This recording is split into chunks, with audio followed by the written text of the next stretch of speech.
తెలంగాణ రాష్ట్ర ప్రజలు ఈరోజు తెలంగాణ రాష్ట్రంలో సరికొత్త ఒరవడిని చూడబోతున్నారు. ఆలోచించాల్సిన సమయం కూడా. ఈరోజు జూబ్లీ హిల్స్ ఎన్నికలు తెలంగాణ రాష్ట్ర ప్రజలకి వాళ్ళ మెదడుకి అంటే తెలంగాణ రాష్ట్ర ప్రజలకి వాళ్ళ మెదడుకి సంబంధించిన అంశంగా ఈరోజు పరిగణించాలి.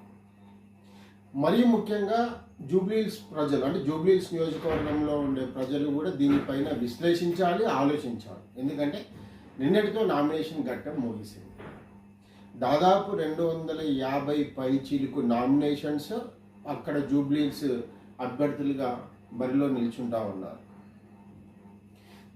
తీవ్రంగా నష్టపోయిన ప్రజలు అంటే తెలంగాణలో తీవ్రంగా నష్టపోయిన ప్రజలు, అట్లాగే నిరుద్యోగులు నెక్స్ట్ ఈ ల్యాండ్ ఎవరైతే ఈ అభివృద్ధి పేరు మీద పేద ప్రజల ల్యాండ్ ఏదైతే తీసుకునే ప్రయత్నం చేసిందో ప్రభుత్వము, ఆ పేద ప్రజలు కూడా వెళ్ళి జూబ్లీహిల్స్ నియోజకవర్గంలో నిల్చుంటా ఉన్నారు. దాదాపు ఒక 50 మందికి పైన. ఇలా రకరకాల ప్రజలందరూ కూడా ఈరోజు కాంటెస్ట్ చేస్తూ ఉన్నారు జూబ్లీహిల్స్లో. అయితే మనం ప్రధాన పార్టీలను తీసుకుందాం.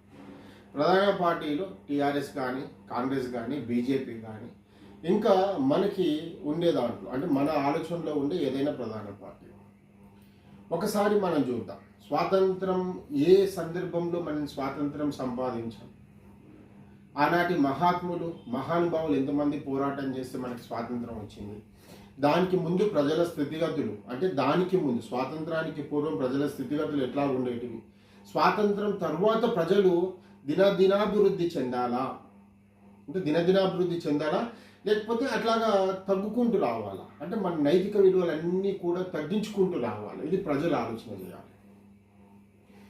జూబ్లీహిల్స్ నియోజకవర్గాన్ని ఈరోజు మీరు బాగా గమనిస్తే 100 కోట్లకి ఏ ఒక్క అభ్యర్థి కూడా ప్రధాన పార్టీల అభ్యర్థులను మీరు బాగా చూడండి. 100 పైన కోట్లే నేను చెప్తుంది. 100 పైన కోట్లే ఈరోజు ప్రధాన పార్టీ అభ్యర్థులందరూ బరిలో నిల్చుంటా ఉన్నారు. ఎవరు కూడా లక్షల్లో లేరు, వేలల్లో కూడా ఏ అభ్యర్థి లేడు. వాళ్ళ ఆస్తులని వాళ్ళు ప్రవేశపెట్టిన అఫిడవిట్లో మీరు చూడండి. కేజీల బంగారం, డబ్బులకి డబ్బులు. సరే, ఇది భగవంతుడు వాళ్ళకి ఇచ్చిన అదృష్టం అనుకుందాం. కానీ ఈరోజు విశ్లేషించుకుందాం. మనం ఒకసారి విశ్లేషణ చేద్దాం. టీఆర్ఎస్ అభ్యర్థిని మనం తీసుకుందాం అంటే బీఆర్ఎస్. ఒక 3 సార్లు మాగంటి గోపీనాథ్ గారు నిల్చున్నారు. సరిపోయింది కదా. కొత్త రక్తం రావాలా వద్దా? రాజకీయాల్లో కొత్త రక్తం ప్రవేశించాలా వద్దా?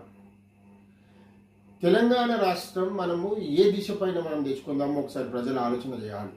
ఎవరిపైన మనం కొట్లాడాం? తెలంగాణ రాష్ట్రం సిద్ధించుకోవడానికి మనం ఎవరి